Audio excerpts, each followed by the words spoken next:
they're also this really loud voice in the culture of war. Have to be, yeah. You have to be. I refuse to let lies go unchallenged. I refuse to let anti-logic go unchallenged. Anti-logic like what? Like, you don't need secure borders? Really? So the Democrats don't think we need to secure our borders? And the Democrats don't admit there's a difference between legal immigration and illegal immigration? Let me give you a little metaphor. If you go to the bank and withdraw from your account, you're a legal banker. If you go to the bank and draw from someone else's account, you're a bank robber. There's a division there. We're for legal banking. We're not for illegal banking. And this kind of anti-logic has weaseled its way into policy. And it's just tragic with a multi-trillion-dollar debt and unsecured borders. And we're worried about separating families. We fail to say, if you're going to come here, come legally, or we will send you back. We send out a message, have at it. Just go ahead and swim across the damn river. Well, do you personally have a problem when they separate families?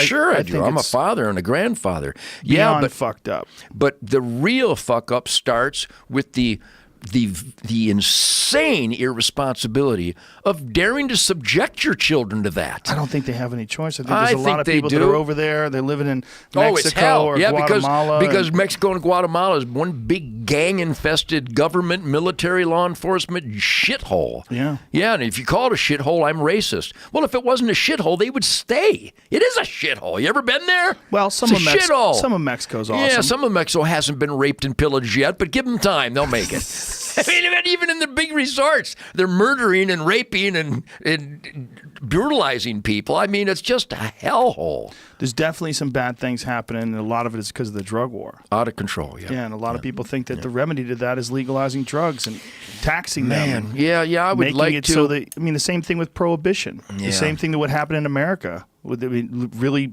boosted organized crime and Al Capone, and they got a stronghold because of the money they were making from illegal drugs, which was alcohol at the time. I think that right now that the spoiled brat epidemic in this country, if you don't get everything you want, you start shooting people or you cut people off, and road rage, if everything doesn't go just right, everybody is so touchy and so pussified that when I was growing up, sticks and stones may break your bones, but words will never hurt me. What do you think that's coming from?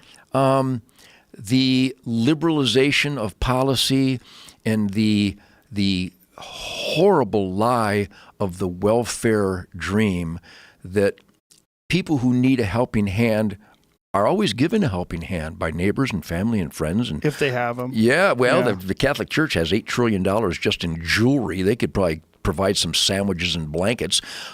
So there's plenty of help available. But when you get into a system and you play on the people's emotions that we need a safety net. These poor people are destitute. They need help. Okay, let's create a welfare where we can help these destitute people. Meanwhile, it's infested with scammers and bloodsuckers and liars who are able-bodied, and they just don't want to stop at the help wanted sign. They want some of your income because you're stupid enough to get up early and work really hard, and they don't want to. That's pandemic. So meanwhile, the people who are truly needy, they slip through the cracks. We don't even get to know who they are. And the liberal policy of eliminating the heartbreak and the disrespect of cuckoo's nest, we can't call them mental health centers. We might hurt some feelings. So now what are they doing? They're putting spikes in boards and attacking people walking their dog in L.A. So there's no place for them to go. When I was growing up, there was a place in Detroit called Eloise. It was a nut house. And that's the cuckoo's nest. That's where if you were mentally ill and you needed help, that there was a place for you to go to get you off the streets so you don't attack people with spikes and 2x4s. What are you talking about, the spikes and 2x4s? The guy right here, right down the street here, When 2 days ago. Yeah, really? He attacked some fashion photographer walking his dog and hit him in the head with a 2x4 with a spike and almost killed him. And a citizen... I didn't even hear about this. Oh, yeah, it was awesome. A citizen jumped up in the air and caught this guy with both feet right in the neck and knocked him down, beat the shit out of him. It was awesome. Well, that's nice. So it was a rare occasion of justice. Pro wrestling coming in handy. But yes, but that incident is not rare, where you go to San Francisco and the mental health institution isn't supposed to be the streets. The mental San health Francisco is a good institution- example of too much liberal policy. Yeah. And you get people that are a little bit too progressive and too That's open-minded. not progressive. That's regressive. I don't know. How did they ever utilize that term? That's bastardized. That's not progressive. It gets so far that it becomes regressive when you're letting bums shit all over the streets. But You think? I think that would be an indicator. But they're so the idea is that just like these poor people, leave them alone. You know, they're fine. They just, you know, it's okay if they live on the streets. But if you go to San Francisco, they're very aggressive. It's one of the weirder places I've ever been in terms of homeless people, and one of the most Heartbreaking. quote unquote progressive places in our country. Yeah. It's one of the most progressive cities. Heartbreaking. Yeah. We need more cuckoo's nests. But even those institutions, the corruption and the abuse of power that runs rampant, Nurse Cratchit. I mean, that wasn't just a fantasy script. That's happens. Yeah. The irresponsibility and pharmaceuticaling everybody. You know, they got a mental problem, and then they increase the mental problem with big farm. Yeah. I mean, I've had personal experiences with that with dear friends of mine that were having mental problems, and they end up in an institution, and then their mental problems are exasperated by chemical warfare upon them. You know, when I was growing up, how old are you, Joe? 50. 50, just a boy. When I was growing up, there's this mantra, this colloquialism, better living through chemistry. Yeah. And in many ways it is. I mean, we saved tens of millions of lives in Africa with DDT by killing the tsetse fly, and we saved tens of millions of people. And then some environmentalists came in, and the DDT is a dangerous chemical, so they stopped it, and we lost tens of millions of people. It's better to kill a bunch of tsetse flies to save human lives than to ban the DDT that allows tsetse flies to flourish and kills people.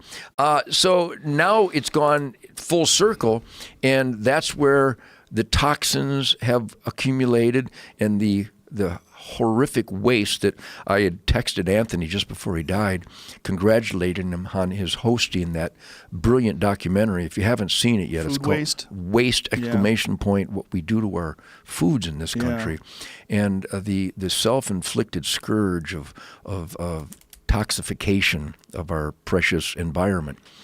So there's not a lot of easy answers, but here it is, 28th of June, 2018, and here you and I are at least discussing this stuff to millions of people, I suspect, and I see upgrade taking place. I see upgrade in awareness, not fast enough to make me happy, but enough to indicate an upgraded prognosis for people's awareness, accountability, responsibility. Where are you seeing this?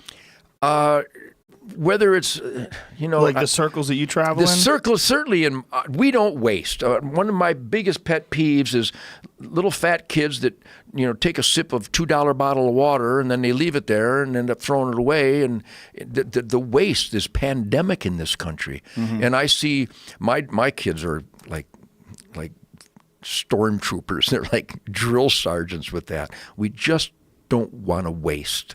And we've always recycled, and the jury is still out whether that has any effect at all. But the disconnect and unconscionable misbehavior of just tossing and throwing away everything. You know what drives me fucking crazy? Cigarettes out the window. Oh, The people that smoke cigarettes for whatever reason, they don't have any problem throwing it on the ground. Even people that wouldn't litter. How about what drives me crazy? That somebody's still stupid enough to buy cancer. Yeah, exactly. Here, let me invest in the companies that want to kill me. Here's a couple extra $1,000. Kill more of us. How strange. dumb do you have to be? It makes you look cool. It makes you look like a rebel. I don't think You're so. a rebel, man. Watch.